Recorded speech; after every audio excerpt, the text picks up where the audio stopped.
So বন্ধুরা, আমি রয়েছি চাকলা লোকন বাবা মন্দিরে। তো এখানে একজন বাবা রয়েছে, ওনার অনেক সমস্যা লাইফে।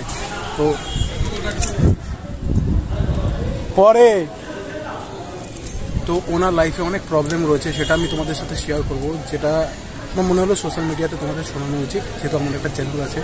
শোনো, কী কী সমস্যা আপনার সেটা বলুন। এখানে সব কিছুই ব্যবসা হয়েছে।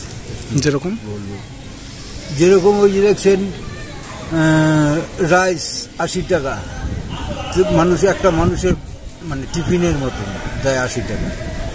খিচুড়ি 40 টাকা। আপনি কত বছর ধরে আছেন? আমি প্রত্যেক বছর আসি, গঙ্গাসাগর থাকি, গঙ্গাসাগর থেকে এখানে চলে আসি।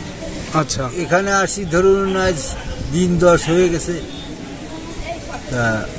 এখান থেকে কিছুই কোনো হেল্প পাচ্ছি না, কিছুই পাচ্ছি না। আচ্ছা, ওই রাত্রে বেলা গিয়া ওইখানে এক শ্মশান আছে, ওই শ্মশানে পড়ে থাকবো।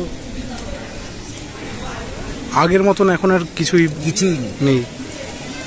লোক সংখ্যা কিরকম এখানে?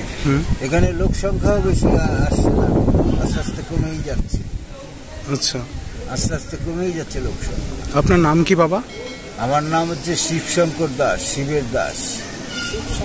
শিবশঙ্কর দাস।